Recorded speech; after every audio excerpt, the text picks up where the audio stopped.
I'm just curious as to what the goal would be. Would it to be to put the CD in the deck and listen to that on repeat, or to swap it out like each time you want a different song? No, he just wanted to just be driving through Philly, just blasting chopper style. Older dudes have the weirdest motivations for things. Yeah, but well, you know, back then there actually used to be like you would buy a single. And that's what it is. Like my dad, he DJ'd, so you know, he got crates full of singles. So like if you go through the records at home, like I was just going through the records, just seeing what I could find. Like I found Erykah Badu On and On single, or More Money More Problems as a single. So it was like you would just vibe out to that one song. You after you play the album cut, you might let the instrumental of it rock, the acapella of it. Well, yeah, that's the thing. So maybe you should have added the chopper style instrumental, the acapella chopper style, and maybe you know, a remix with just like an entirely different like person, like an entirely different mix. You know, because they would have like this is the song, and this is like the you know, radio edit, and maybe this one with like, you know, just. Oh, and you know, I didn't even mention this. Remember a little while ago when we talked about the best soundtrack songs? Yeah. You know what I forgot to mention? You remember when the Rugrats soundtrack? First of all, Rugrats, like the Nickelodeon soundtracks, they used to just be on some different shit because they would come out with the orange cassette. I don't remember that, but I remember the orange cassette. Like I remember the movie. But the Blackstreet and Maya song. I don't think I know any of the Rugrat soundtrack songs. Man, Rugrats. Your 90s memories are gonna be a lot more crystallized than mine are. Right, yeah. Because like I was just you know. Right, yeah, no, I get that. I was still shitting myself for most of the 90s. No, I probably was. That I was too. around for. Yeah, you should have been like still doing that. Yeah, I was doing it, and I just wasn't wiping good. Let me see. Wait, my not Backstreet, Blackstreet. These are two totally different streets. And Mace was on it. This is a Rugrat song. You can't even do this shit no more. You would have like like a new SpongeBob soundtrack, and they talking about ops on it. Like you can't even do this type of shit no more. Yeah, damn. This your first time hearing this? I maybe have like a slight, like when he's like, "Oh, you," I'm like, "Oh, that sounds familiar," but I don't think I heard this song before. Damn, that's amazing. It's serious. Damn, you're so lucky, man. You got so much stuff that you could just go back to and hear for the first time. That's amazing. But like it's new shit that you know you don't be listening to. You could listen to some new shit. Nigga still listening to Born Center. Shit, but did I ever try to put you on a laser dim yet? I feel like that's not something that I gotta find something to bridge the gap between the horrible new shit that I fuck with and the horrible old shit that I listen to. Yeah, like we gotta find a common ground to where like you like, oh, I see what they're going for. Damn, this is a crazy way to start. Oh, matter of fact, just to go back to the Rugrats real quick, right? Yeah, I've been going back watching like some old All That performances. Bro, you gotta watch like, yo. They would have some like, they had like just like full blown adults that make like explicit music. Yeah, like bro, they had Deborah Cox on there. What did she do? Deborah Cox, here, nobody's supposed to be here. I don't think I know that, but I will say I listened to a DMX song I never heard before the other day. So that, you know what, there is some beauty to not having heard all this shit. It wasn't a new one. It was just, you know, he was putting out a lot of music, so you just might not hear everything if you're me. No, I'm about to. Yeah, we gotta let this run real quick. What did I say? Hold up. The listeners, if y'all at home, go. If y'all at home, go on YouTube and look up Deborah Cox live on All That.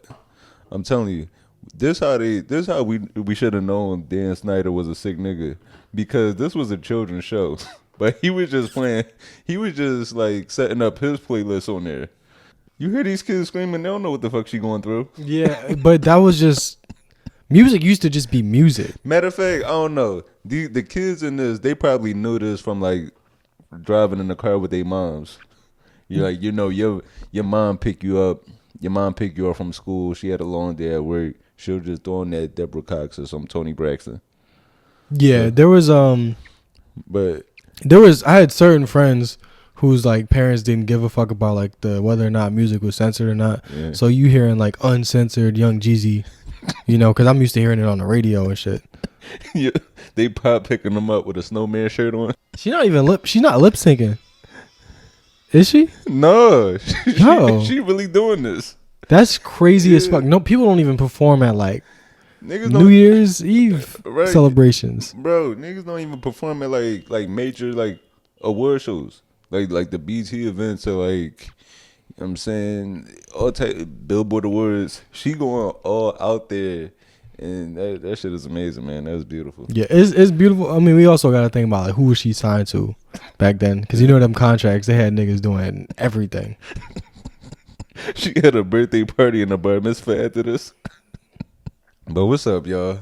I'd like to thank y'all for tuning in to another episode of the We Want More podcast. I'm your host, Anthony Moore. I'm Asante Morris. We got Pepsi. He's on the left of, Pepsi. He's on the left of me. He's a little tired right now on his blanket, about to get his nap in. We on episode 70. Episode 70, man. Please be sure to subscribe on whatever platform you're listening to this on. Give us 5 stars, whether that be on Apple or Spotify. If you got some words for us, please leave a review. And if you're watching this on YouTube, subscribe to that, man. We got a sign up link in the bio. You know, so you can sign up, put your name in, email, you know, just to let us know what city you in so you could get first alerts on when we'll be popping up in your area.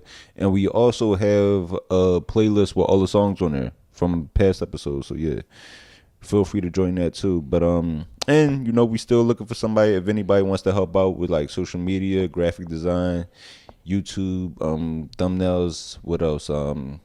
Chopping up different segments, clips, all of that. Just if you looking to help out anyway, feel free to hit us up. We gonna have to put them on LinkedIn.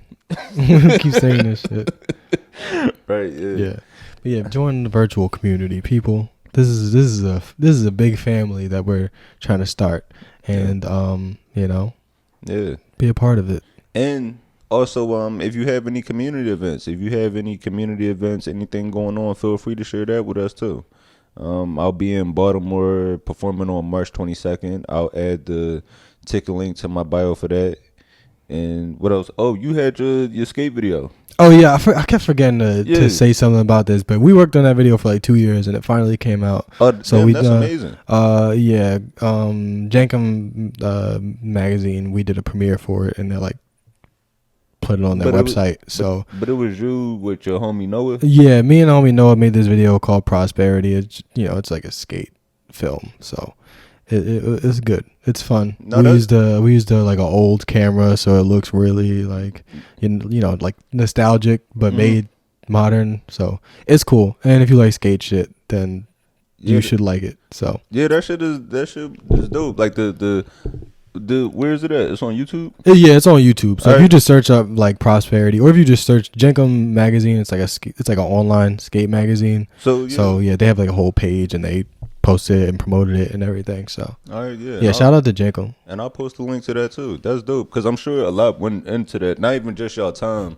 I'm sure you don't hurt yourself. You don't sprain. I might have sprained or like even fractured my ankle at least twice. Just for that shit. Yeah. And while you doing that, like I was working on like other like projects too. So right, I'm out there busting my goddamn ass. Watch my fucking video. I ain't asked for no money for this shit. I put money into that shit. Right, yeah. So I should be charging niggas. Like, no, but that's real. Like when people say like I put my blood, sweat, and tears into this, it's like niggas got like it's some hospital bills behind this. No, really. Like I genuinely like. I might bleed at least every other time I skate. Like I hit my shin, it starts bleeding. Scrape up your hands, your elbows, your knees. Like it don't matter. And it's like I don't give a fuck. You know what I mean? Like it is what comes with it. You get hurt. A lot of people that do this shit, we don't make no money or just barely any. So it's just like it's literally just for the love of doing something that is yours. Yeah. You know what I mean? Like you don't need anything. In return for being able to have fun. Yeah. And also shit on since we talking about skating, I saw this pop up on my timeline. I want to shout out to Kareem Campbell.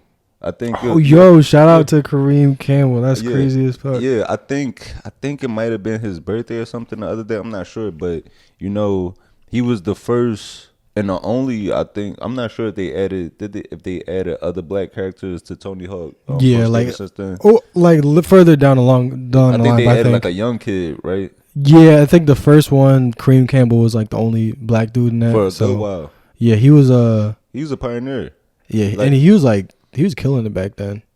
Yeah, like so he introduced, even though like I never skated, but Tony Hawk and that whole like Tony Hawk, Kareem, all of them, they introduced the whole generation of us to like skate.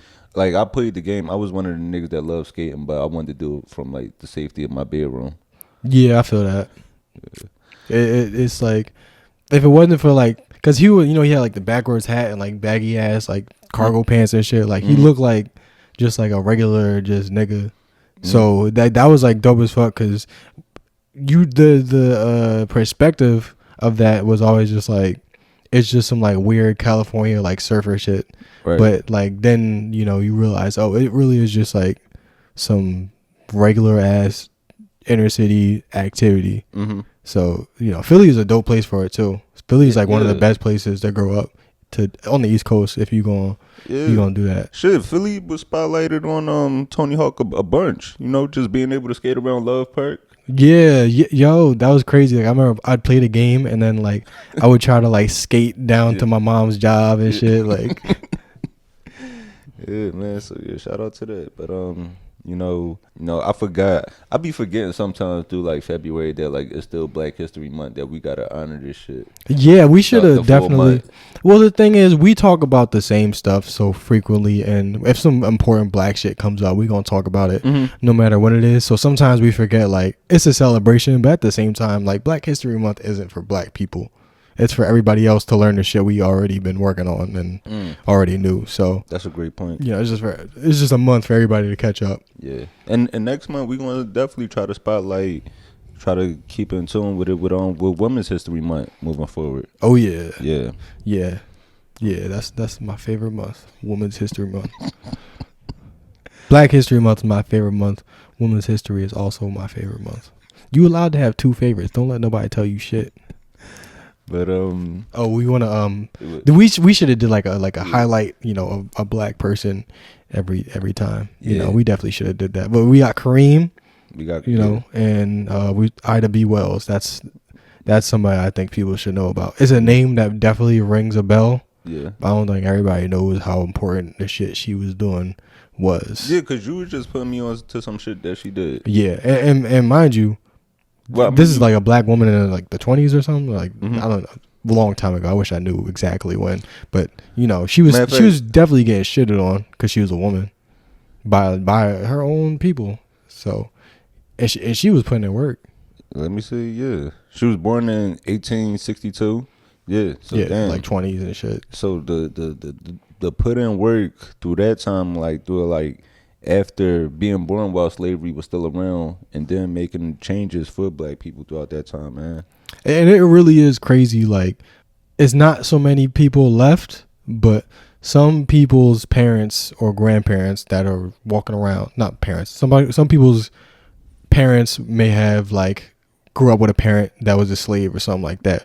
Or like, what I mean? Like there might be like people walking around whose parents were slaves that like they had first hand accounts of it. Bro, we not that far removed at all, because even for me, my grandmom, she just passed not too long ago, but she was born in 1930. Yeah. So if she was born in 1930, I'm sure like at least at the minimum her grandparents might have been born mid 1800s. Yeah, that's basically what I was trying to get at. Like the memories are still there. And they still keep trying to bring slavery back. That's the shit that like be pissing me off, because people like, slavery was, a couple 100 years ago. First of all, it wasn't. Right. And second of all, they still got mad slavery. Yeah. And they keep trying to bring it back like as much as they can. I mean, and that's why it's important to know the history, because even like like I went to Germany. When did I go to? I went to Germany 2019, I believe. Mhm.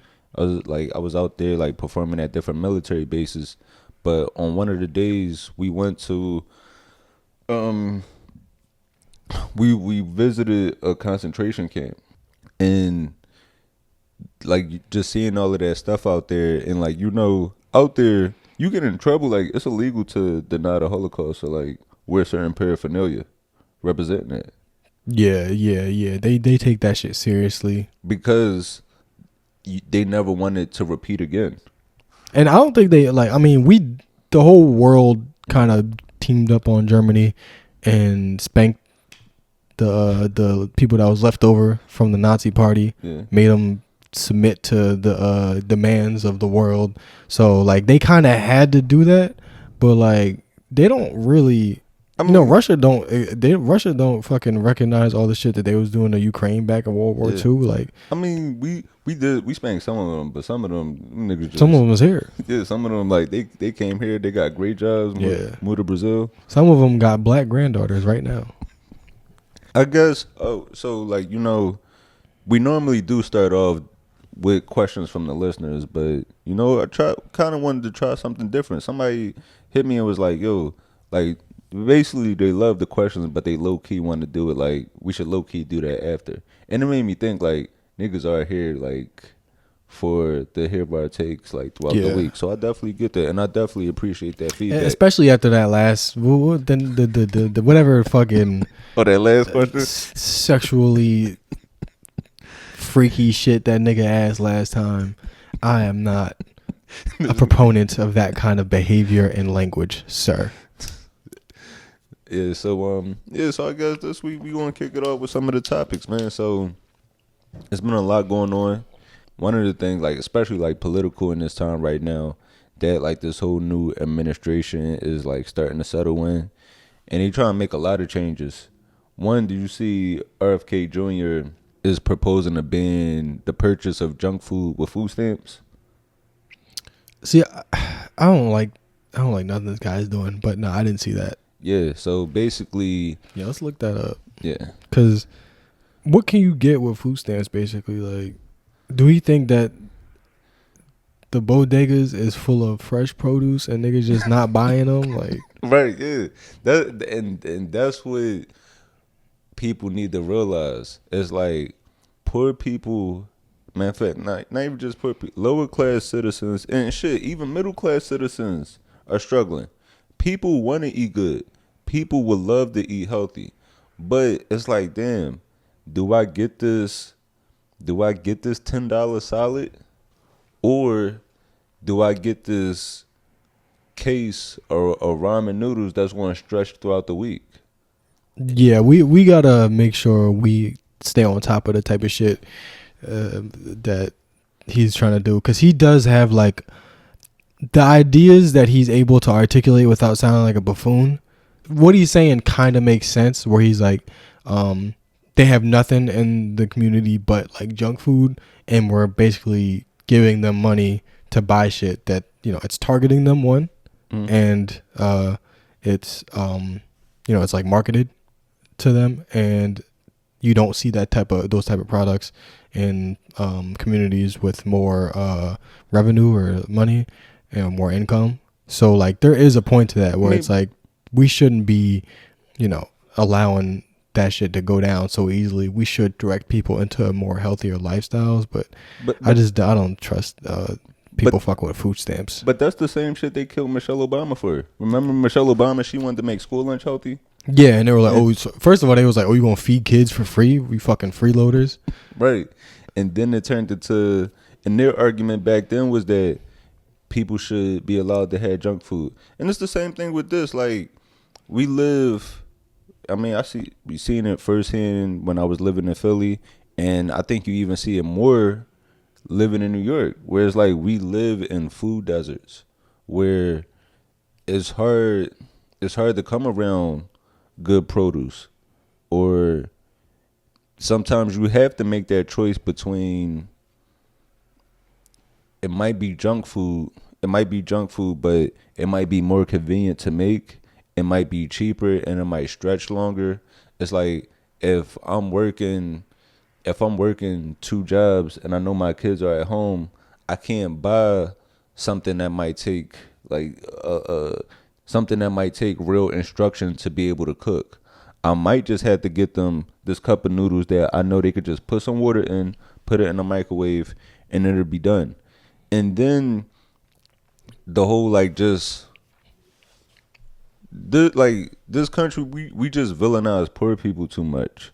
Oh yeah, yeah. I feel like that he's taking the stance of like, let's make, personal responsibility for the poor, but let's like not help their options. Cause poor people, like, I mean, just because I'm broke don't mean I don't deserve like a cookie. I don't deserve a treat every now and then.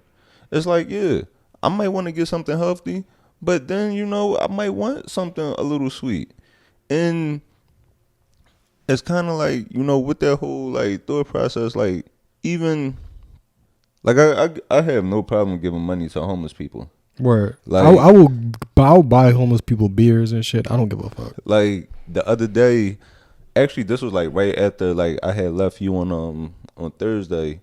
I was about to go home, and there was a guy.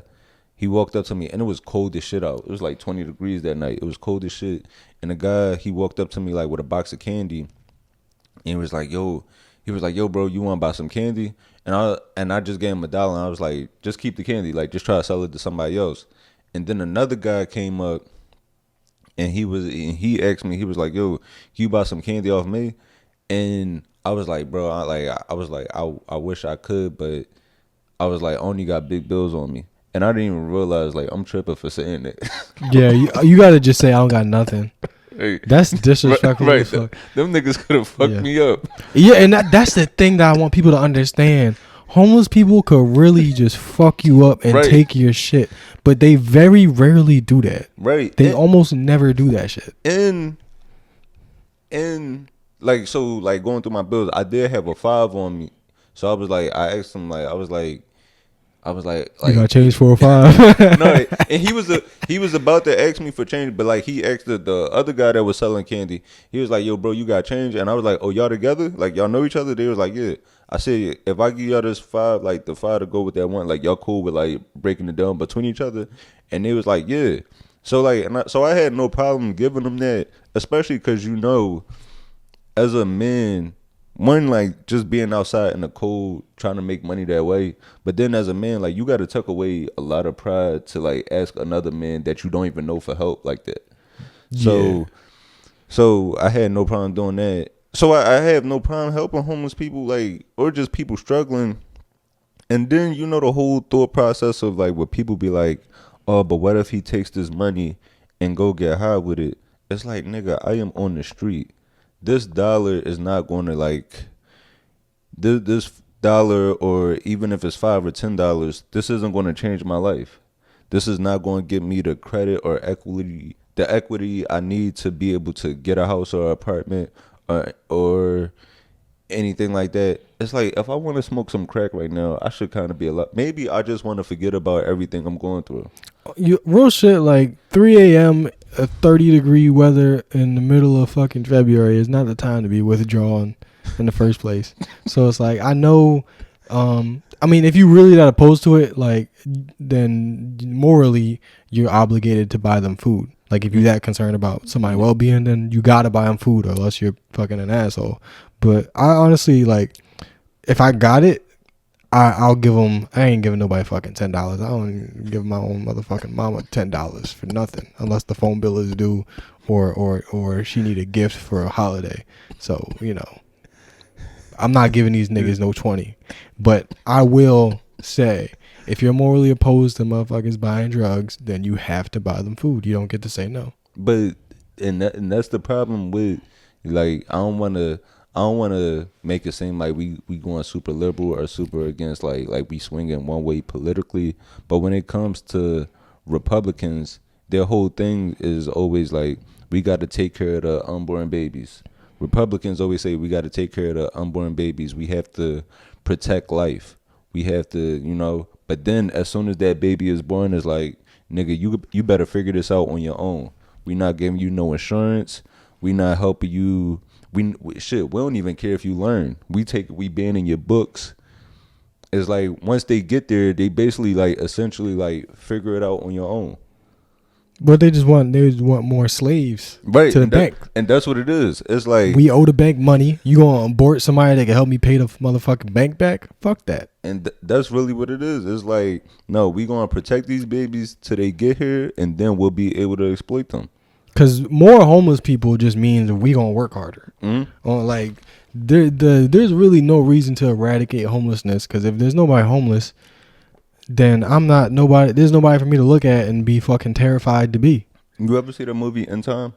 In Time with Justin Timberlake? Yeah.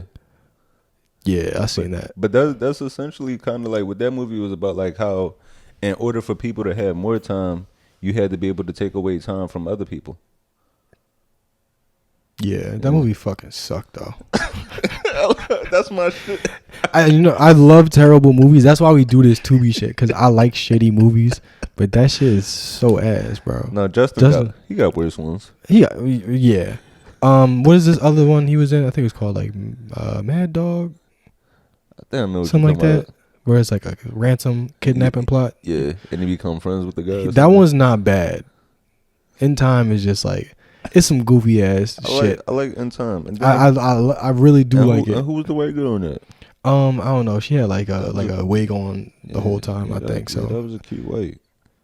I don't remember, but yeah. I shouldn't be saying that during February. Nigga, I don't give a fuck what nobody got to say. We supposed to not like titties. I don't give a fuck what color a titty is, man.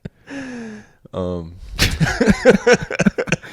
not her promoting shit. I'm just gonna say, and I'm not riding for this at all. I'm just saying, don't censor yourself because you scared. Oh, well, speaking of good white women, before we get back to this, I mean, we don't. That's what I'm saying. We don't gotta give no white woman no credit. We just could say she cute and move on. No, I forgot it. I forgot to shout out my girl. What the fuck? Princess Diaries. Oh, Anne Hathaway. Mm-hmm. Anne Hathaway. She was at I didn't know this. I believe her grandfather or father, like somebody in her family, was like a old like Philly commentator, and she was actually like at the Super Bowl rooting for the Eagles. Is she from Philly, or is she like from Pennsylvania or something? I'm not sure where Anne Hathaway is from, but I would like to know that and what kind of food she likes. Okay, yeah. She's from New York. She's from Brooklyn. Okay, well, we'll talk more about it next month. Yeah. But see, I had a point. We supposed to be talking about like helping homeless people, helping. Well, all right. So back to RFK. Let's start. Yeah. The thing that he said, and this is the shit that like always, there's always a red flag when he basically said we shouldn't be subsidizing people to eat poison. Mm-hmm. So, obviously that's true. But nobody's saying we shouldn't be allowed to sell poison. Right. Like, we're always just fucking penalizing the lowest on the totem pole, but we literally do not protect them from any sort of bad actors. You know, yeah. I mean, RFK, he is one of those people that's like, we got to get rid of these poisons and shit. But it's like, how do you have the time? If you really try and get rid of like these poisons that the FDA approves somehow, how do you have time to focus on cutting food stamps? Right. You should be working on some shit that actually matters, you know. But that's what they do. They go, "This is what I want to do," yeah. And then they do some shit like this, and they're like, "Well, later on, I'm gonna be able to do the shit that I promised." And then, as we all know, it never happens. Trump, Biden, RFK, no matter who the fuck it is, they always gonna promise some shit, do some other shit, and be like, "Look, I did it." And the thing is, like, even with these policies, you know, everybody always talk about like how the thought process on the surface is going to affect black people, right? But I don't like that black people are the face of food stamps. Right. I don't like it at all because who this shit really going to affect is going to be a lot of white people that can't get their Mountain Dews no more. Oh yeah. Mountain Dews. This ain't about honey buns. Right. Right. We like black people, we going to figure that shit out. You know, yeah. So there's definitely going to be a lot of the poor whites upset about this. Yeah, black people, they go to the store, they get their fucking cheese. You know, they get some shit that's cold. They ask them to make some cold shit, some shit that should be warm. Get it all the way made but cold, and then just heat it up at the house. So, you know, I mean, we drink soda and shit too. Nobody should be attacked for being having a bad diet, because it's not like if you had better options you would choose the wrong one on purpose. Right. You just stuck, you know, like Mountain Dew. That's some nasty shit. I mean, but people drink it. Yeah, not even just Mountain Dew. Like shit, I remember like for me, being a kid, right, going down to the corner store, it's like shit. I might want that Canada Dry, but I gotta buy that Days soda. Yeah, the Days soda held me down many a night, many a day. Yeah. But that was the thing. Like, if you can't just drink water all day if you a kid, like that's just not realistic. Like you crave sugar. So if it ain't no fucking fresh apples and oranges in the fucking store, you gonna get an orange soda, and it don't even taste good. It's always available to you, and they make it colorful and shit, so it appeals to kids. So maybe you should be able to. Maybe you should have to sell clear soda in this country, so kids aren't attracted to it just off of visual. But that's not what we're going against for some reason. And also inform them about these things. Tell them it'll make your dick little. I wouldn't have drunk none of that shit. No, they said my dick was gonna be small. That's honestly why I stopped drinking Mountain Dew. Somebody told me that. They said it make your semen like it kills your sperm. Yeah. So that's honestly that's good for me. Cause I'm tired of pulling out. I've been tired of pulling out. I just ain't want to say nothing because I didn't want to hurt nobody's feelings. But it's like, I got $300. You have $300. Every 6 months, let's put together those $300, and then we'll have 6, and then we'll be able to, you know, a baby if it. But here's the thing, bro. Like, all right, check this out. So say we were to save up. That's about it. Is it down? Is it Cherry Street in Philly? Is it what, the Planned Parenthood? Yeah. I think it's Cherry. I think it's so. I forget. But this is a good way to save, right? Like every couple months, you do the thing that would get your girl pregnant. But she might not even be ovulating, so she probably not even gonna get pregnant. So you know what you just did?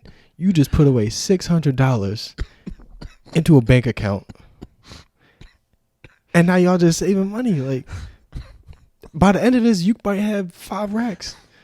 You can kill as many babies as you want, or you could put it into some real estate. Put your abortion money in the S&P 500.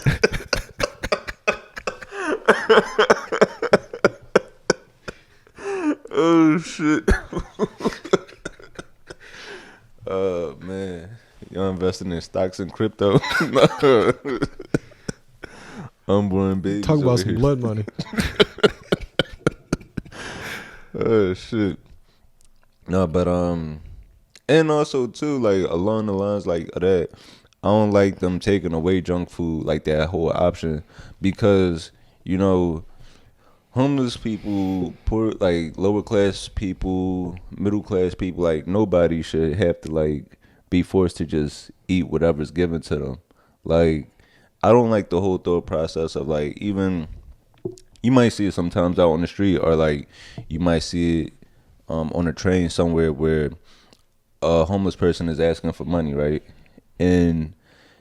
Or asking for money, or they might be asking for food, and somebody says, "Here, you want this?" And that person might say no. And people are always, the thought process is, who are you to say no? Yeah. When it's like, no, just because I'm unhoused, that doesn't mean I have to take whatever's given to me. People forget, it's like, yeah, these are still humans. They might have allergies. It's like, shit, I might be allergic. You might give me the wrong thing. I'm allergic to peanuts. Now I done ate the wrong shit. I need an EpiPen. Or you might give a homeless nigga something. He lactose intolerant. You done gave this nigga cheese. He already gonna shit on the train. That's why the train smell bad, because y'all not being generous enough. Yeah. Y'all just giving people shit they can't eat. And also like when it comes to them like speaking, like when people ask, well, when you know people tend to ask people like other people for money, like, hey, can I get $1, something like that, they get ignored so much. That's just like unhealthy. It's a unhealthy way to live where you going through life having no like real social interaction because everybody is kind of treating you like what would be the term, like a social pariah. I don't know that word, but it fits, so keep it. You ever give a homeless dude some food or like, you know, give him like buy him some food or whatever, and then you see him ask somebody else for some money or some food, and you get mad like, nigga, ain't I just give you some? I've done that before. You gotta catch yourself. You like so I'm that's the last shit he needed. No, I don't mind that. You know what pisses me off? Yeah. When somebody asks you for directions and then you give them directions and then they ask somebody else right in front of you, like, nigga, why you think I'm lying? Nah, they just like, he probably looks stupid. I don't think he know where he going. No, that happened to me on the train. We was on the I'm on a path, and this guy, he was supposed to get off. He missed the stop, and I told him, I said, bro, just ride it to Newark and just ride it back. He was like, no, I'm gonna just get off at the next stop and just walk. I said, bro, there's no way for you to walk. Like, I'm like, it's like a 2-hour walk. And he was like, all right, bet. Like, I really appreciate it. Then he called his friend. He was like, yeah, so I'm getting off at the next stop and I'm gonna just walk there. Like, nigga, why'd you lie to me? Yeah, I just feel like that's rude for one. And why the fuck would you ask? I don't like when motherfuckers ask for directions when they clearly got a phone. Like if you look like you fucked up, you know, you don't got nothing on you, I'm like, cool. Yeah. But niggas be like, where's the train at? Google it. The fuck? You got all the tools to build a whole new utopian society, and you not using them because you too busy looking at TikTok and fucking X videos. We not using the technology we got. You know what? You know what's fucked up. I was in Philly yesterday, and I got back, and then as soon as I got here to take a train back to Brooklyn, like back to New York, somebody fucking jumped in front of the train, and I had to get off and walk to another stop. And I was like, damn, this is really affecting me right now. That's mean. There's just so many things where you gotta just catch yourself, like, you know. I should be thankful. Yeah, you know, like, I'm not killing myself in front of a train. Yeah. Like, it's not about me. Yeah. No, I get it, cause I mean, this time of year, you know, being on the train, it's been cold. It's been now this week we moving into kind of nicer weather, where it's like even like today it's in the 40s. Yeah. But you know, a lot of these nights lately it's been in the 20s. So you'll get on the train and it's like every car is somebody sleeping on there, and you be mad as shit. Like, damn, why do I have to deal with this? Like, but then you just realize it's like, man, it's a 10-minute train ride for me. This life for him. Yeah, so, that and I think they know that, like, you know, if they were to lay down on the bench, people are gonna avoid them. So, you know, if I was one of them, I would fart as loud as I can and just clear out the whole train car, have it for myself. Oh no, and that was the point I was going to make, where you go through life like you asking people for money or just for assistance, and everybody is ignoring you to the point of they avoiding eye contact with you. So it's like every day you kind of living as if you don't exist. At that point, you would feel comfortable just taking the shit in front of everybody, because everybody already treating you like you're invisible. Yeah, that's true. I don't really judge. I don't judge fucking you know, people in desperate positions for most of the shit that they do, because what the fuck else would you do? Oh, that's what I was gonna say.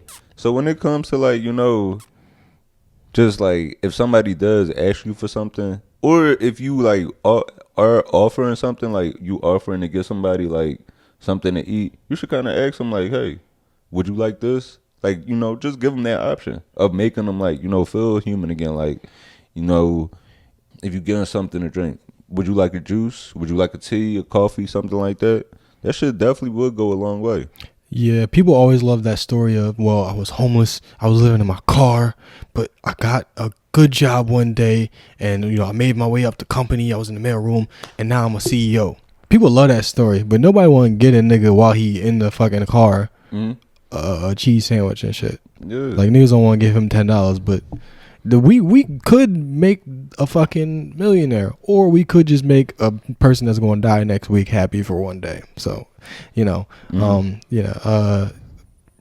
ride for the homeless people. Yeah. Cause shit's about to get real dark for people on the lower rungs of society.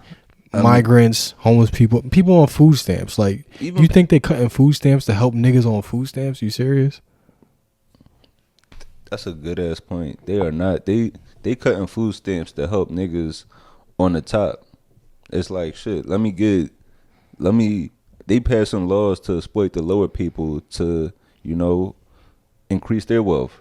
Yeah. And shit. We even see it like with the LA fires, how quickly like you could go from living a nice comfortable life to everything just being going, and you got to start over and figure it out. Yeah, and that's all of us. We all living like that.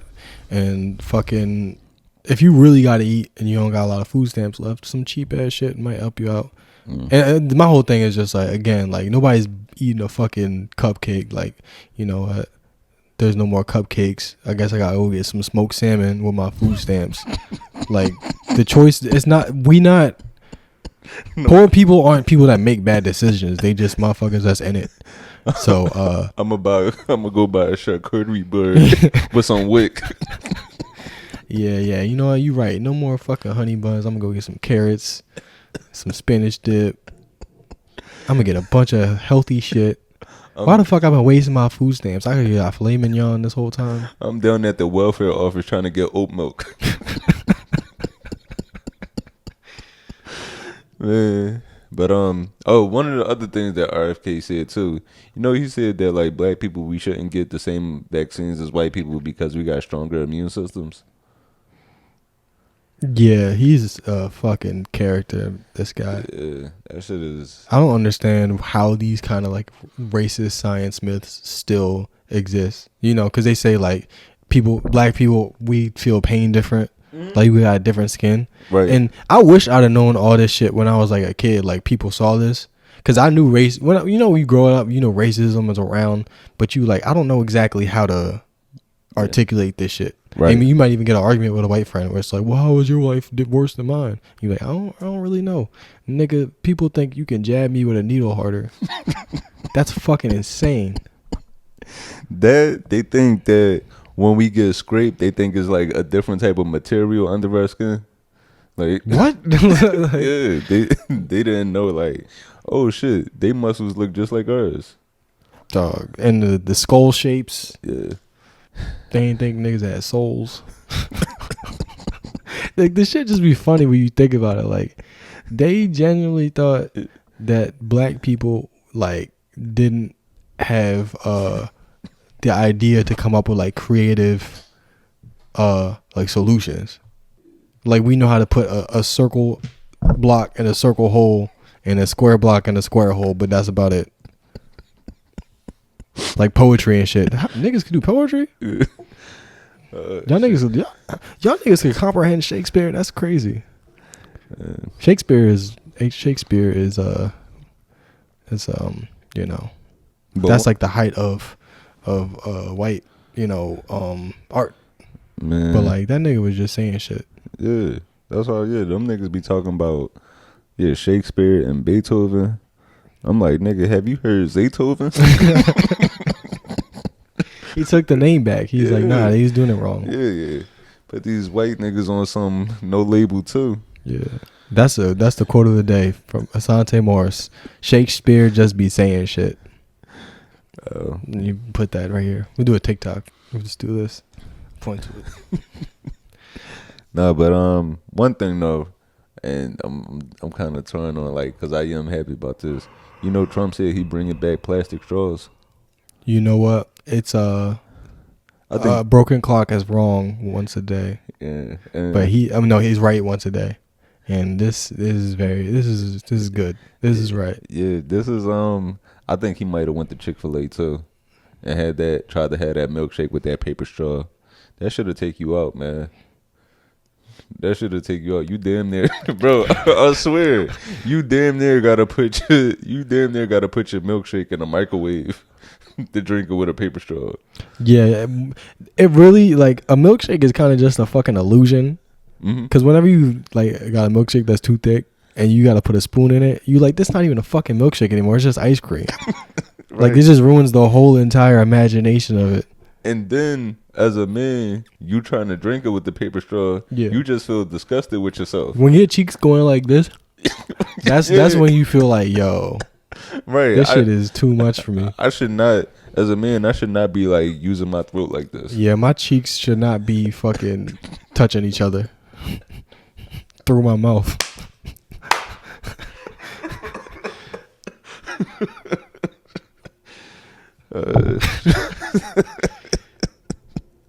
I'm in here fucking strengthening my throat. Fucking with this milkshake. But yeah, man, milkshakes really are just like you just drinking ice cream. And you feel stupid as fuck when you put the spoon in and you're like, damn, I was just eating ice cream. Yeah. I could have just ate this shit instead of drinking it like a fucking fool. Yeah.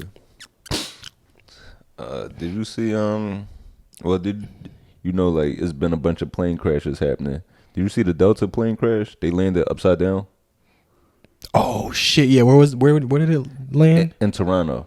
Yeah, I did see that shit, and it was like a video of people like coming outside the fucking plane. How the fuck you land upside down? Yeah, they said they was on a plane, like 50 Cent in the club. Like remember at the beginning where like he lifted down. No, I don't remember.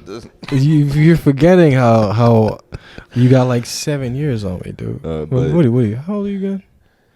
You're not 34. No, I'm 32. Yeah, you only got. It's only 5, but we are at different periods. Yeah, there's just certain memories that are more clear. To you. But the plane crash. So they offered them. You know how like when things go wrong on the plane, they kind of offer you like credits and stuff like that. Yeah, or, like they might offer you some money. They offered them 30,000. Like each passenger. Yeah, that's still not enough though. But I think they might be able to take the 30,000 and still like file a lawsuit after this. Like it's 30,000, no strings attached. So if so, that is good. Like I am going to take that too along the way, just to hold me over until I file this case or we figure out like what the settlement will be. Yeah, why can't people just admit when they fucking wrong?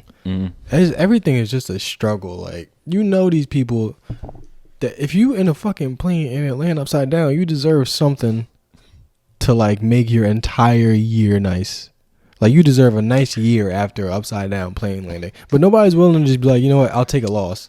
Right. I'll fucking cut back. Like a CEO pay is fucking insane. Millions. So the nigga could just be like, you know what? Take that shit out of my check, or take it out of somebody's check, or just let's just all agree to take a loss because it sucks that this plane landed wrong. That shit is fucking insane. If you could land a plane upside down, can't you just flip it over before it crashes? No. I've never even seen a plane go upright. So how the fuck it go like that? No, because I think what happened was it landed on impact. On impact, I think it landed too hard. So like kind of like the wheels broke off, and then it just rolled over. Well, so the wings must have broke too, I guess. I think so. Yeah. Damn. Yeah. They're like a little alligator roll. Yeah, that shit is crazy. But what was wild is that the one plane that isn't crashing right now, the one airline that isn't having any crashes, Spirit, because them niggas already been cutting costs. Like they know how to get by, and if you on a plane full of niggas, they gonna make sure everything lands as safe as possible. Well, everybody on the plane prayed before it took off. There's like several prayers involved when a black person go to the airport. They pray before they get to the airport, when they get to the airport, when they get in the plane, and then while they're in the sky. Maybe multiple times if there's turbulence. So, but it's turbulence in you sitting in the chair that might not really be fully connected to the plane.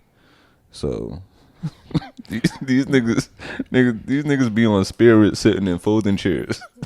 I got a lot of love for Spirit, man. I like it's flying, but like it's flying, but nigga, the seat that I'm flying in, I shouldn't have been sitting in that same chair in Fairmount Park.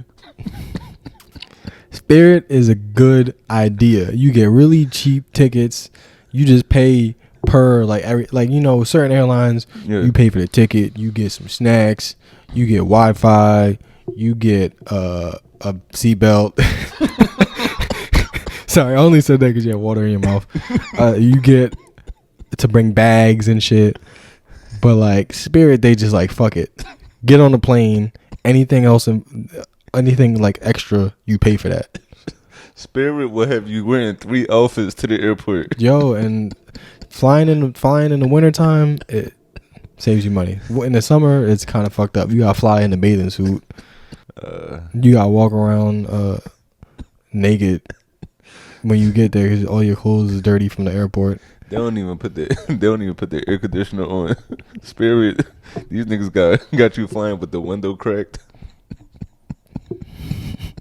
Yeah, it's the only airline where the windows got screens.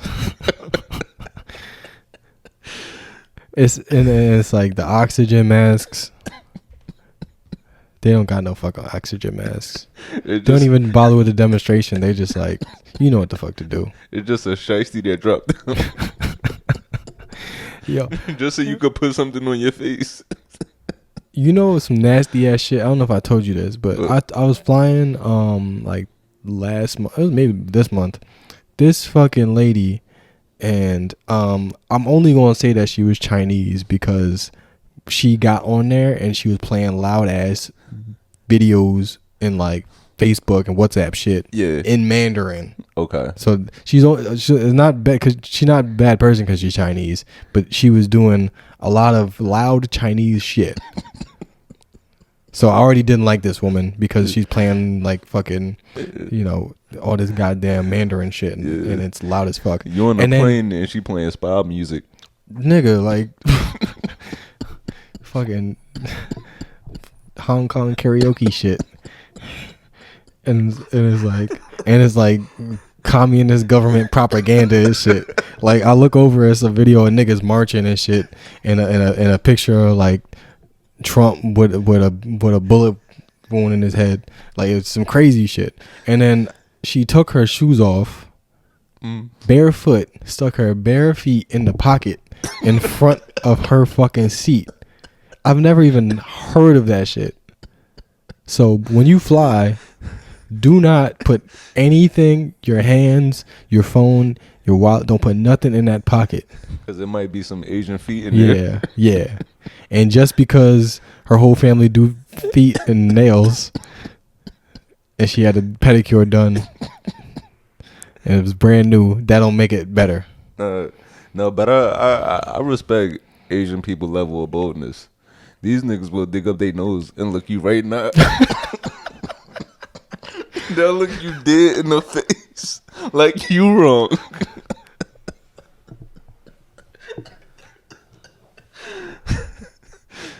Nah, I respect that level of not giving a fuck, man. Nah, I don't like that shit at all. And it's like, we fighting for fucking the rights for people to migrate to this country. Like, we are like, don't embarrass us right now while we trying to argue for you to stay here. We on your side. Don't put your fucking bare feet in the motherfucking plane pocket. We fighting for we trying to make this shit cool so everybody can stay.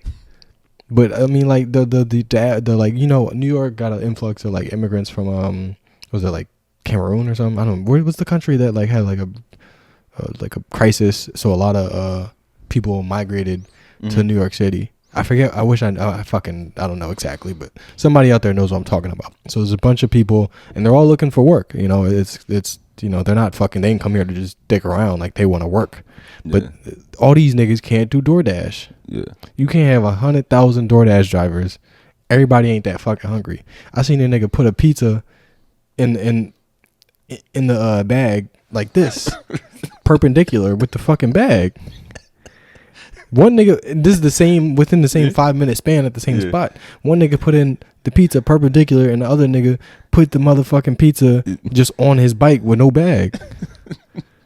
No strap, nigga just sat it there. Like in a city bike basket. Like, dude, we are trying to keep everybody's place in this country. You cannot break the line right now. Shit, did you see, I don't know if you saw this, did you see Diddy, his lawyer, asked to be excused from, like, the case? I ain't no lawyers could do that. Yeah, Diddy, Diddy's lawyer, he basically quit the sex trafficking case, and he requested, he said he respectfully but regrettably requested to be removed from the case because, you know, that's like a tongue twister. Respectfully but regrettably requested to be removed. Yeah, that shit almost just took me out. He said, under no circumstances can I continue. And, you know, it's tough because when you're facing charges, you know, that is one of your rights, the right to an attorney. But they looked up this lawyer's history. And this lawyer, let me see, I wanna be sure about this. This lawyer, he was actually, I think his name is Anthony Rico. He was part of a legal defense team in the United States versus Osama bin Laden, where members of Al Qaeda were charged for their association with the organization in 2001. So it's like, damn, your lawyer defended Al Qaeda. What the fuck did this nigga do? That he said, yo, I can't put up with this no more. That's fucking. I really think that there does need to be like some sort of fucking integrity with lawyers. Like, these motherfuckers will just take the money to defend somebody and get somebody off that's like a literal Satan. Yeah. Like, I mean, because it's not like a lawyer you won't be able to hire a lawyer because they all think you're guilty or whatever. Like, he has to divulge whether or not he's guilty to his lawyer, so his lawyer can defend him properly. So right. Diddy's like, yeah, clearly, you know, you saw me kick her in the face, so you know I did that one.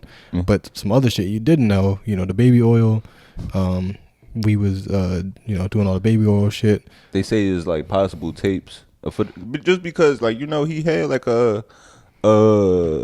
well, I think multiple like big estates. So when you have, he's trafficking people between them and shit. But when you have those size of properties, like most people houses, they might just have a Ring camera just for packages or stuff like that. But when you have that level of property where you living on something that's 20,000 square feet, 50,000 square feet, you want to have all types of cameras around just for security purposes. Yeah. So it's probably all types of footage. Yeah, he probably got security cameras in the shower spouts, like cameras and teddy bear eyes. Like, I'm sure he's got footage of every crime he's ever committed, and it's probably like really hard to defend that shit.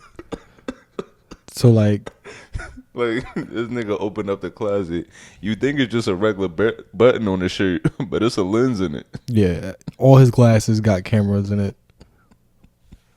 So it's probably really hard to defend somebody like this. And I feel like, yeah, man, if like a nigga's a piece of shit and he admits like, yo, I need you to defend me, I did all the shit they accused me of, everybody should be like, no, we're not defending you, fend for yourself. I mean, but like, you know, that's not going to apply if it's somebody that's actually accused of something and they're innocent, because then they'll be like, well, you know, we'll see what we could do. Sorry that this happened to you. But yeah, like if OJ was like, you know what, I did kill her, I feel like it'd have been, well, actually we needed OJ. We needed that one. But anybody that killed a white woman after that and was guilty, the lawyer should have been like, no, that's okay. Everybody just want to take money. Yeah. So, did you see this situation going on in Philly right now? It's a brunch spot on Walnut Street. Yeah, I heard about this. Yeah, it's a restaurant owner. She owns, her name I believe is Shakira Turner. She opened Chubby Chicks Cafe on Walnut Street. And okay, it's an expansion. She had a smaller spot in New Jersey. And you know, she said this is her dream restaurant.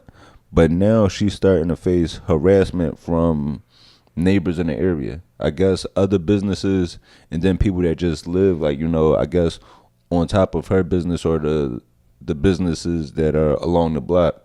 Just, because I know, like, I believe this is a brunch spot. And I know that, it's tough because I know black brunch, it does bring a different type of environment. But at the same time, This is Walnut Street though. Like, there's all types of shit going on down there. Walnut Street is 11 million businesses. 11th and Walnut, like, this is not the first time. This is the neighborhood. This is not the first time they might have experienced some wild shit down there. Yeah, like, have you ever seen what's the fucking, is it Woody's? Right, yeah. Like, it's like a whole, like, certain nights it'll just be fucking people like all in and outside that place, like the whole street's packed. The whole streets is just full of drunk niggas with butt plugs. Yeah, it just gets fucking active at that hour. You think that place? You think the traffic, like, you think the street lights is broken? It's like, no, it's a bunch of niggas just lighting up right now, and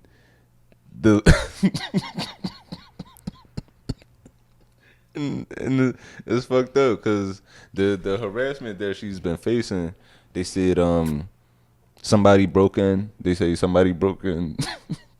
Sorry, I was just still laughing about that. I'm just like I'm just thinking like somebody driving through that area with astigmatism, and they looking at the lights like, why the fuck can't I see? All these lights is flashing in my eyes.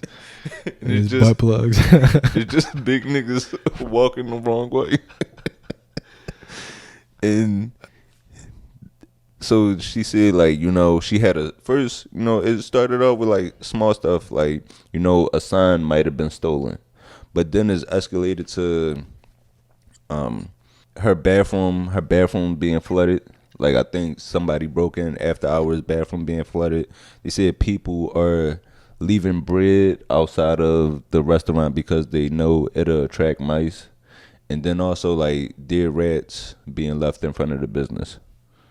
And I hope people, like, I hope the Philly listeners, I hope we definitely do step up and support this business even more. After they get rid of the rats and the bread and all that. But yeah, that's fucked up. Like, I don't know. It's just like, it could be a bunch of reasons for this to happen. Yeah, that fucking sucks, man. Because it's not a lot of black businesses right there.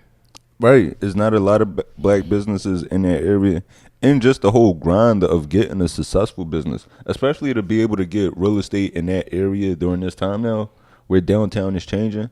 Like, I guess you used to perform at Fergie's Pub, right? Yeah, I remember that area. So Fergie's, they have a open mic on 12th and Sampson on Sundays.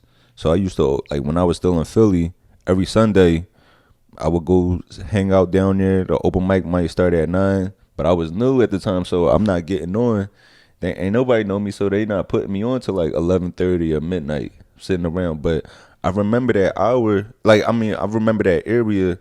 Next to it, it used to just be an empty parking lot.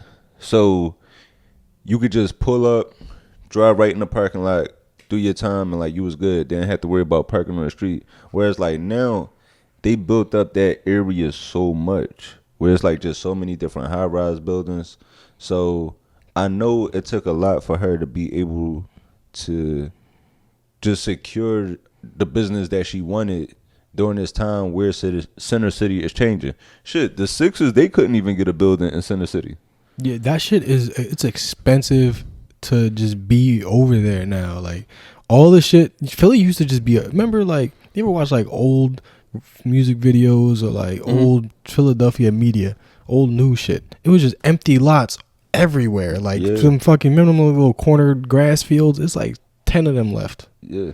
Where it's just, it'd be nothing. You could bury in there and shit, nobody know. Like, there's just straight buildings and businesses and apartments like everywhere. So I mean, that would definitely suck if you got a business there and you don't even know whether or not the success is or failure is gonna be of your own doing. Shit, that is true, because I remember around my grandma way, like with my grandparents' house around 40th Street, it used to be across the street.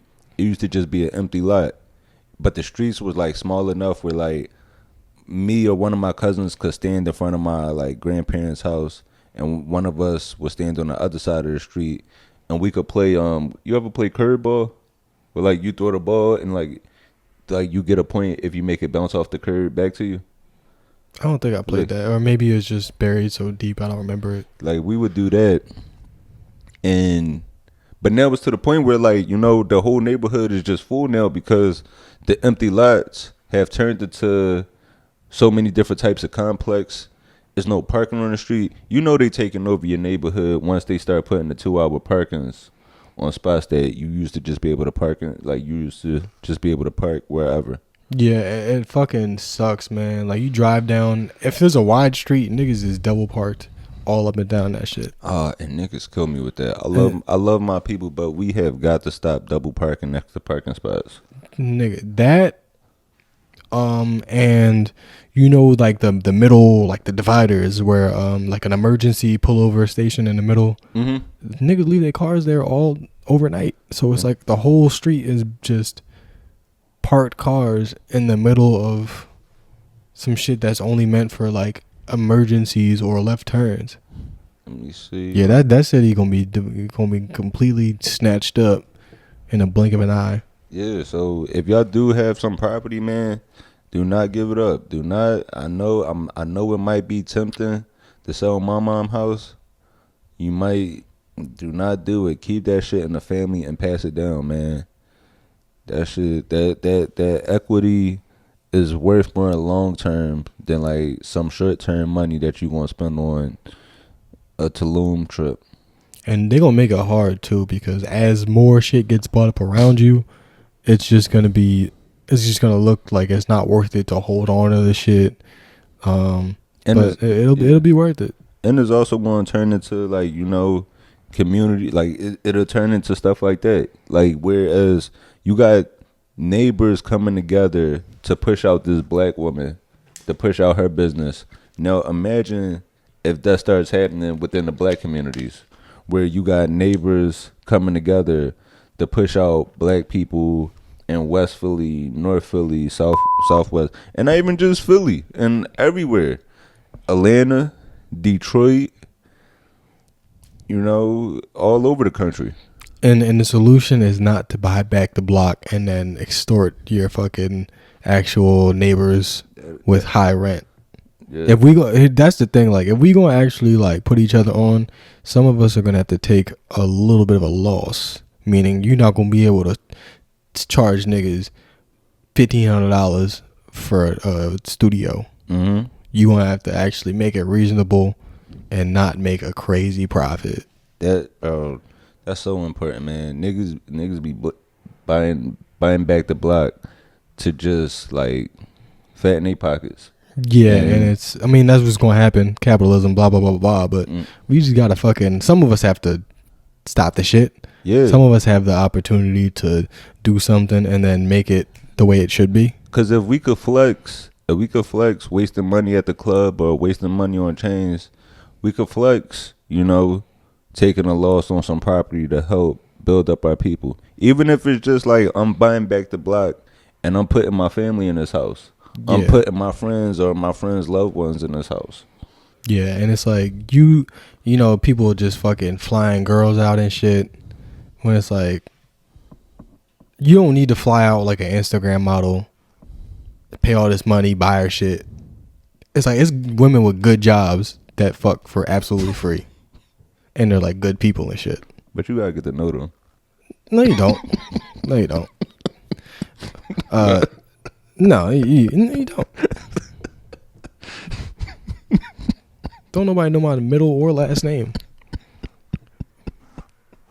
I'm just trying to say, like, y'all niggas is spending money to fuck horrible people when like there's like quality people that don't ask for anything in return other than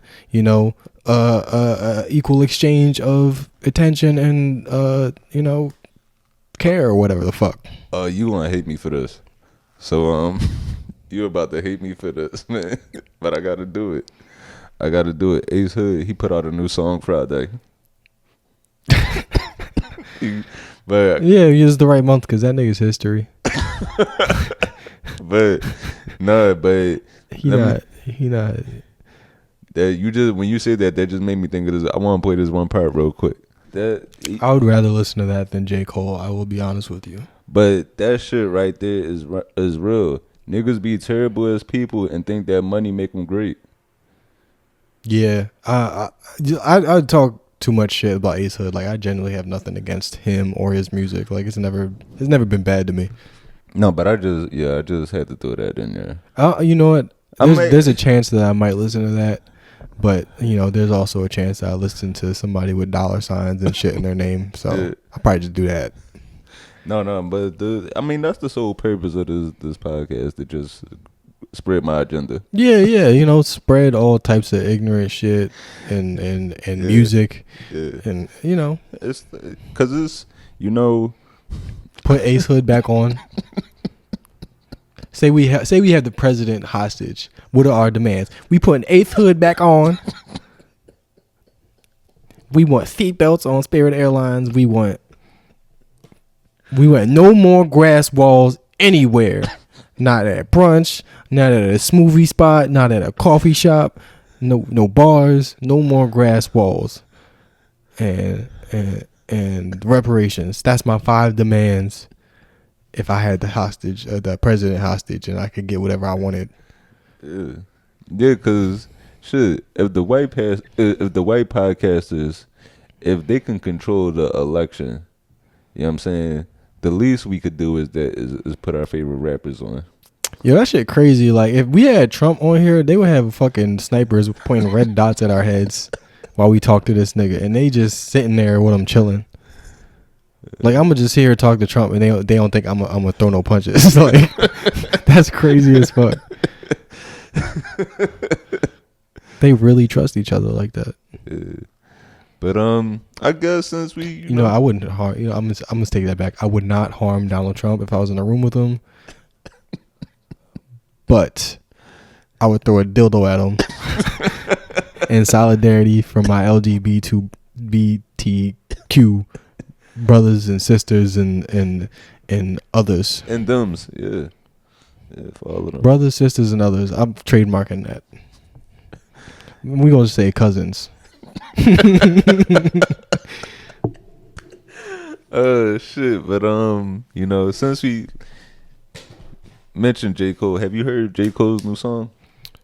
Yeah, you showed it to me, didn't you? Yeah, you showed it to me. Yeah, so J. Cole, he dropped a new song this week, and that was actually one of the questions that somebody asked me. Somebody did say, like, you know, how do we feel about J. Cole, and what if he participated in a beef? And I love J. Cole. I love J. Cole's music, but J. Cole, to me, I kind of put him in a category with Sean, with Big Sean, as far as like, people always tend to think that you're not a fan of a person just because you criticize them. And it's like, no, I criticize them. Some people I criticize because I am a fan of them and I see that they have more potential that they're not reaching. And that's always kind of been, you know, my thing with both of them. Where it's like, I heard the songs on the mixtape, or like when y'all at y'all peak, it's amazing. But the lows are just, it's like, what are we doing here? And that's kind of always been my thing with both of them. Yeah, and I've actually given Big Sean, I've never given him a real chance. But J. Cole, I've given him several chances with, like, I would listen to a whole album, like, because I'm just predisposed to not liking him. Mm-hmm. So I try to, like, check my own bias and be like, I'm going to give him a shot. I'm going to listen to it like I really like it. Because I'm somewhat of a fan in the way that I like, you know, I like his potential. He has the last album that I actually, like, bought. Yeah. Like, and not just, like, Born Center. Like, I bought Forest Hill Drives. See, I didn't like that either. Yeah. But that was the thing. I listened to the whole thing, and I was just I feel like that's when he was getting better. And I feel like that because that's when he stepped into, with Forest Hill Drives, that was the first one where he just focused more so solely on the rap. Because the knock on him has always been, why are you making beats? Like, he does have some okay, for real. He do have some songs where it's like, all right, the production here is cool, but it's like, you're more of a rapper. It's not like he's a a Timbaland or a Pharrell, or like where he could kind of navigate both, even though they aren't the best rappers when they do rap. But yeah, him and Cassidy need to stop with the beats. But yeah, so Cole, I love Cole. You know, I do like this song. It's tough. It's kind of tough for him to navigate it. Well, matter of fact, actually, it's not now, because rap is kind of softer in the sense of new rap fans have moved the goalposts and changed things so much. Like, I feel like if this was the 90s, he wouldn't have been able to get away what he did, where he apologized after the beef. That would have been, and then if that would have happened in the 90s, a rapper apologizing for dissing somebody, that would have been like basically career ending move. Yeah, things were a lot. But Audiences were a lot harder to please back. Like if you did a show and like they weren't fucking with the actual like lyrics or like the just the rhyming of it, they would boo you. mm-hmm. Like niggas don't get booed. Niggas don't even actually rap no more. So Right. And along the lines of that, what else did he do? Didn't he do that shit with like his voice spliced next to Tupac's and shit? No, that was him. No, that was Drake. What like the interview? There was a song where it was J. Cole's voice like overlaid over Tupac's voice while he was rapping, and I was like, "This is the wackest shit I've ever heard." I don't know. I'm not sure. He probably did. What's that? Yeah. No, I know the name of the album. For Your Eyes Only. Was that it? Oh, okay. I hated that album. Yeah, and I was like, this, because when I was in high school, like that was my music exploration time, like as far as hip hop. So J. Cole was my dude for a second, and then he just fucking see tanked. It's different for me because like when I was in high school, that was when like Cole had just dropped. So like I remember when I was working at SolidWorks, it used to be a SolidWorks on City Ave in Philly. I was working at SolidWorks, listening to the warm up. I'm telling you, when I was making minimum wage, rapping I Get Up, that shit used to hit so different. Like Cole, he made music. Cole made good music for a nigga that like, is trying to get his life together but still like broke. Yeah, he makes good music for people that make minimum wage jobs and then like don't buy a Gucci belt. Like actually spend some shit on it. Like spend the money on some like good shit. Whereas like I feel like Young Thug, that's like buy a Gucci belt with your minimum wage paycheck. That's that music. Yeah. And so Cole, I do like Cole music, so I felt like I feel like his albums were getting gradually better. Like as far as like, I love the first 3 mixtapes. Then when the album came out, Cold World Sideline Story, bought that one. I think I bought that from the gallery. Or no, I bought that, and I remember buying that because it came with like a Cold World towel. yeah, that was part of it. It came with a towel because like this nigga doubled his album with a nut rag. It's ridiculous. So, but in that album, it had songs on there that were good, but then it was also songs on there that I really wasn't feeling. Like, then certain lines like pissed me off. Like, you claim you the shit, but you can't out-fart me. So, that's some shit we should say. Yeah. So, but it was the songs that did hit on there were great, Rise and Shine. But then you had this like certain songs where you could tell he was trying to catch a single, which I get at the time. Being a new artist, you do want to catch a radio hit. Yeah, KOD sucked too. And I didn't like KOD because at the time that's when I'm in my Migos bag heavy. If you listen to KOD, you hear like KOD sounds like KOD sounds like a conscious nigga trying to rap like Takeoff. Yeah, you can't. Migos is like, they kind of fucked up with how much influence they had. Mm. But the good thing is that they were just very hard to replicate. Even like with newer people, like you can't. It's hard to steal from Migos and not sound like it.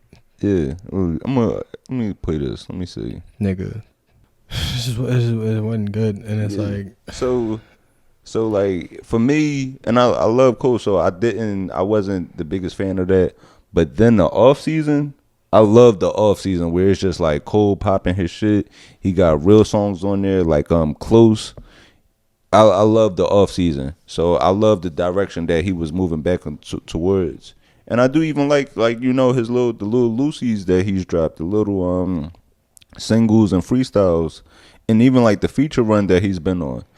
But then when he stepped out of that whole beef with like, and it wasn't even a real beef. It was just like a competitive thing where we all know Kendrick and J. Cole are friends. yeah, And like they both respect each other. Like, Kendrick is always showing appreciation and respect for Cole. And I don't think they would have got like it would have got personal between them. I don't think Drake just had like, it might not even be that like Drake and Kendrick don't like each other, but like, I mean, but Drake, he did like put out money to try to get information about like his family and stuff to attack. yeah, you're right about that. I just So, feel like yeah. when like the whole Kendrick and Drake thing, it just felt like, I know you not talking because you got allegations. So it was just easy to go for that. Like, This is when everybody roasting like the weird nigga in the back start Yeah. laughing too hard. like, wasn't you talking to a 13-year-old? Like, what are you laughing at? Yeah, and so and I hate the whole like what if if Cole would have responded, he would have took out everybody. He spared y'all by just chilling. It's like, no, Cole, he did respond. He did like, you remember that song, the 7-minute drill? Yeah, He responded to the song that he put out, and then 2 days later he was like, man, I couldn't sleep. This not sitting right with me. Which I get, like, it was real mature, but rap, this ain't the place to be sparing niggas. yeah, though it's like, I get it though, because the way those two went against each other was very personal. Like like all of the shit they talked about that were personal. So I could understand not wanting to get to that level with somebody you respect. But remember Mason Cam? Like, this is like 5 years ago. They had a rap beef like 5 years ago and shit. Mason Kim rap beef, the go from like, and they shit was personal, like where Mace, yeah, I remember that, like Mace was saying some shit on there, so it is crazy like to see them go from their deep beef that they had to just being happy doing a show together every day. That's beautiful. I love to see that side of rap where like rappers are growing old and figuring out different lanes and navigating and still having some type of success. But that's just like, that's also, I feel like, if you know somebody on that level where y'all just talk shit, like in a mean way, but it's still like love, then I think it could work. So it just depends on how much you guys are friends. Yeah, so I don't think J. Cole would have been like, you know what, I heard you, fucking you and your wife aren't doing so well. And yeah, so the Cole, I love the new song. I love Cole's music. Well, I love the music that I do love from Cole. We like the idea really of J. love Cole it. more Yeah. than we actually like J. Cole. He's kind of like, when somebody makes music, you just like, wow, this person's mind is great. Mm-hmm. But it's not always the case. Like, sometimes they got some good ideas and sometimes they don't. I mean, shit, that's how people like Teslas, but we don't like the Nazi salute. Same brain, same person. Yeah. So I mean, that's and he's not a bad guy. J. Cole's not a bad guy. He's just not a good rapper anymore. No, but no, I honestly, bro, that's why I act like Big Sean didn't even drop an album last year. Yeah, I feel like there's just their album do not exist to me. He should have gotten he should do invest in Wingstop or some shit. Like some rappers need to just stop while their legacy is still intact, and then just do some other shit. I know there's not a lot of ways to make money and be successful, but do you have like have you ever purchased music? myself, have I ever purchased? I used to. Yeah. Yeah, I guess you. By the time I was able to make my own money, then Yeah. I was downloading everything illegally. So So you never went through that of buying like an album and getting home and that shit being trash. I went, bro. I've done that a bunch. I bought lasers. I bought that's Lupe. yeah. I bought lasers. I bought the Relapse. Eminem. Is that the one with the Rihanna song? Nah. That's with like Crack a Bottle. Oh fuck yeah, that's had to be heartbreaking. That was just the worst song ever. I bought that. That and Rap God. That shit. No, I actually like that album, but I didn't buy it. Yeah, So, why would you after Crack a Bottle? So yeah, what else? What else did I bought? I feel like I bought some bad albums in my time. Yeah. I mean, I remember like I would get CDs when I was a kid. Like people would give me CDs that they think was like okay for a kid, but by the time like I had money or could get my own music, then I was either downloading shit or like not buying music. No, I remember. What was it? Let me see if I can find it.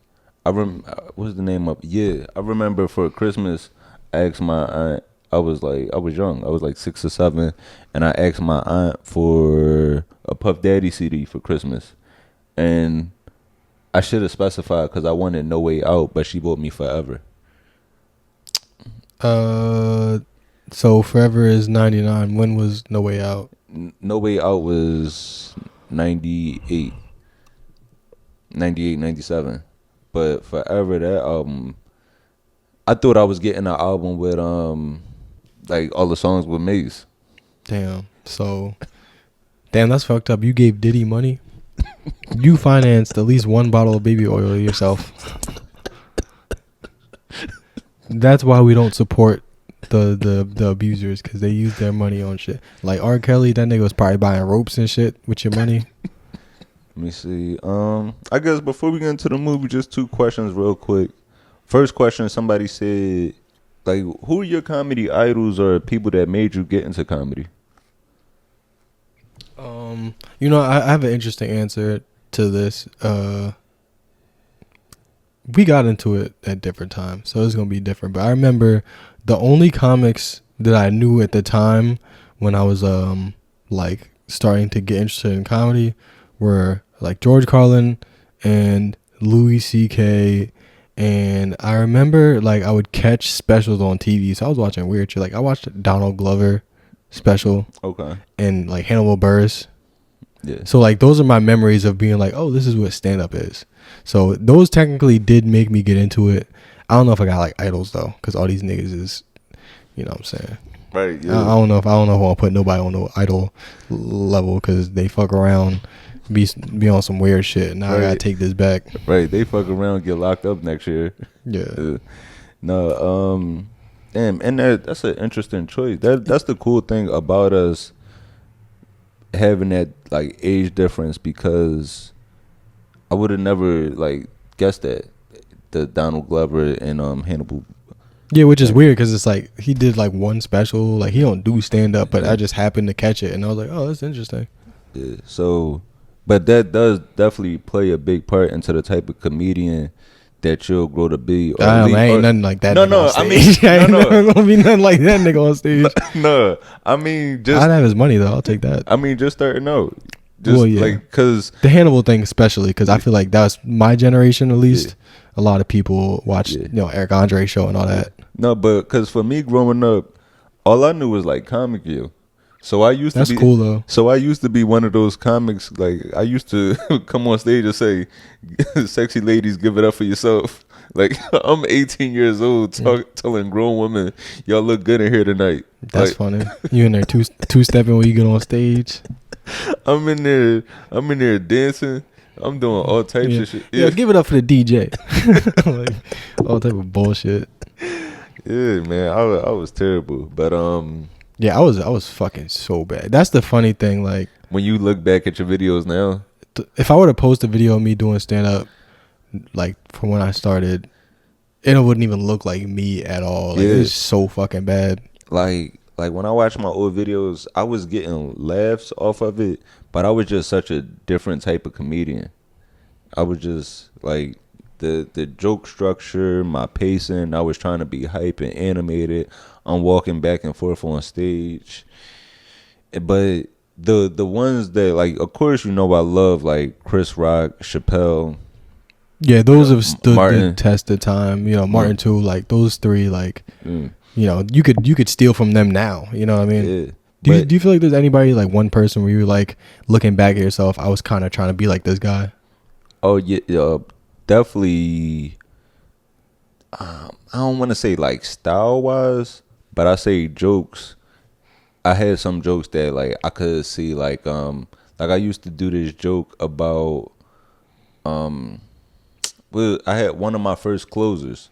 I had a joke about like when you broke, you'll eat anything. Like you'll eat a sugar sandwich or a syrup sandwich. And I'm like, but you know, times it's hard when you'll eat a toast sandwich. And I'm like, not like just regular toast. Toast? Yeah, but I'm like, not just regular toast. Like you'll eat toast in between two pieces of bread. And,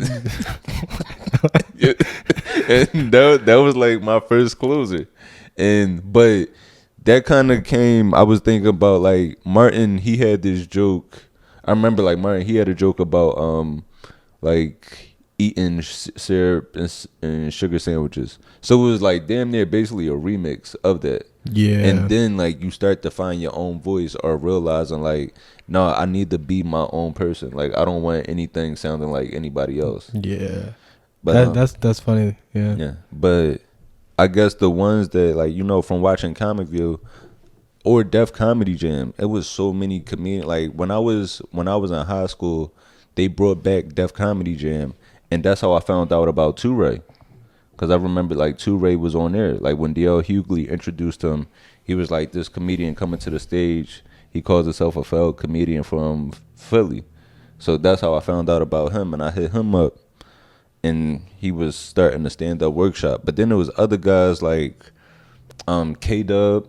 K-Dub, he's from Memphis, but I think he's based in Atlanta now. And like he hangs with like T.I. and his clique. Mm-hmm. But like K-Dub, it just always been funny, man. And J.J. Williamson. And it's funny because when I go back and watch old movies and TV shows now, I realize like it was so many comedians in the cut that you don't even realize. Like, so I was watching Johnson Family Vacation, and J.J. Williamson has a role in there. He plays like one of the Cedric's cousins at the cookout at the end. And JJ, he had this joke. This shit was so funny. Like this was like one of the earliest jokes I remember. He was on Comic View, and he had this joke about how when he was in class, he would never pay attention to what the class was reading. He would just be in class reading comic books. Like he would have his comic book inside the book that the class was reading. So he said his teacher called him and told him to read one day, and he wasn't paying attention. So she was like, yo, you better hurry up and read something. So he was like, all right, don't go down there, Batman. It's the Joker. Pow. Crunch. Wow. That's funny. Yeah. That shit always stuck with me, man. So yeah, those guys like that Comic View Dub Jam era, those are the guys that like really kind of inspired me. And then just over time, like, you know, moving to New York or just traveling a little bit, you just get to see like comedy from like all different types of, just comedy from all different types, all different walks of life. So that just, and then you just also traveling, meeting people from other places, just comedy audiences, you come more universal. Yeah, I feel like nowadays it's like, you know, there's obviously the people that made you get into it, but yeah, there's like those people are like the people that keep you in this. Mm-hmm. Like they're like, yo, this shit is cool. Like there's so many voices, and it's like the fact that there's other comics out there that like are impressive to you makes you like, you know, want to be better and shit. I would say like I feel like I was stealing from Paul Mooney back then. Like now I think about it, like I was just, because you know how he was just like kind of just didn't give a fuck and would just say the craziest shit that he could like say, but also be like righteous about it, to where he was like, I don't give a fuck if you like what I said, I needed to say it. I feel like I wanted to be like that. Now that I look back at it, I'm like, there was no reason for me to be dropping the hard R like the way I was and just like talking about killing people and shit. Like, I guess we watched it, so we gotta. we already watched the movie, so Yeah, so we here now. All right, so back as usual. Before we get out of here, real quick, the Tubi movie of the week. This week we watch No Honor, Loyalty, or Love. That's a long title. We kind of should have expected it, just getting into the title. But yeah, I mean, it was partially what I expected. I just didn't think it'd be this bad. But I mean, it's like, this is a little boozy movie. We should have knew it was gonna be this bad. Yeah, this movie right here, this is a boozy badass production. So once you get past all the homophobia and all of that, and get into the movie, Yeah, you kind of know what to expect. And suspiciously no gay people in this movie though. So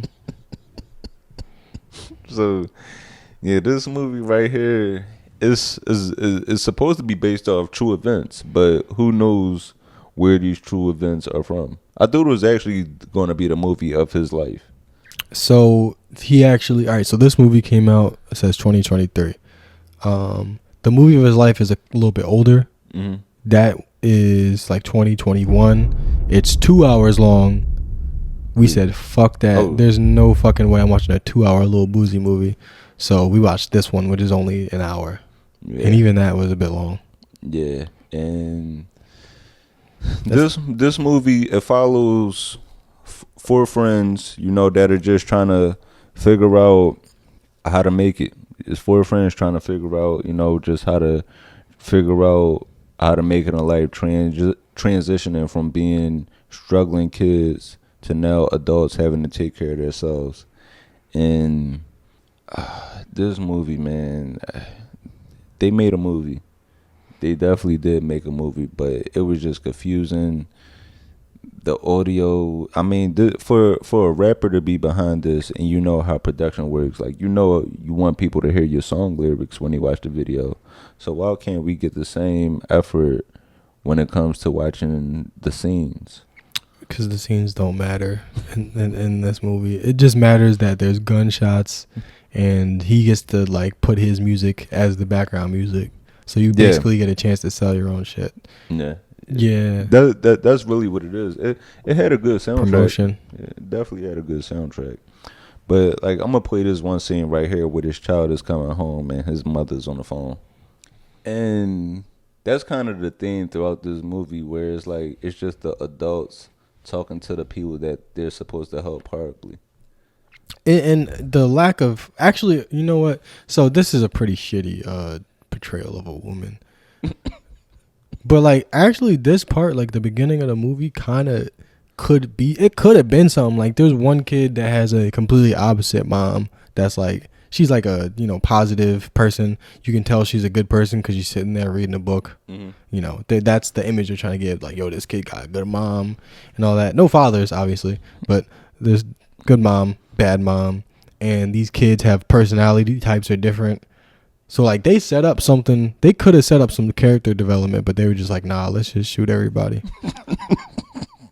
Like, it could have been like, the kids could have been something like true to their childlike nature. You know what I mean? Like, right. It could have connected, but it didn't connect. It just was a way to show you, hey, these kids grew up together and they came from hard times. Yeah, and then following that.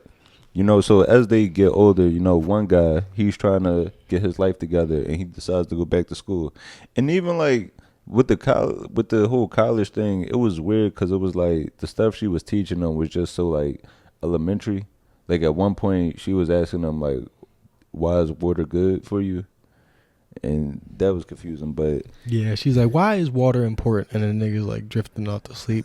She's like, "Get the fuck out of my motherfucking class! You think you too good to learn about why water is important?" Like, just snapping again. Black women, not the best portrayal of them. Yeah, because even like I'm gonna play the scene right here where he comes in late to class, and like the teacher, I guess she actually is supposed to be a professor.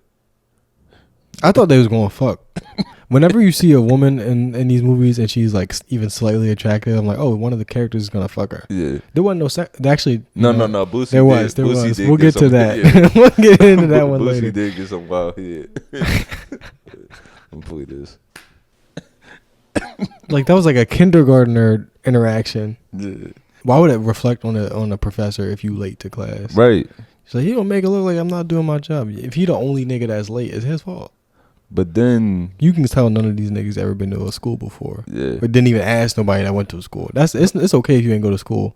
But if you gonna try to portray a school, ask somebody. Cause even like this situation right here where the guy is having a conversation with the dean.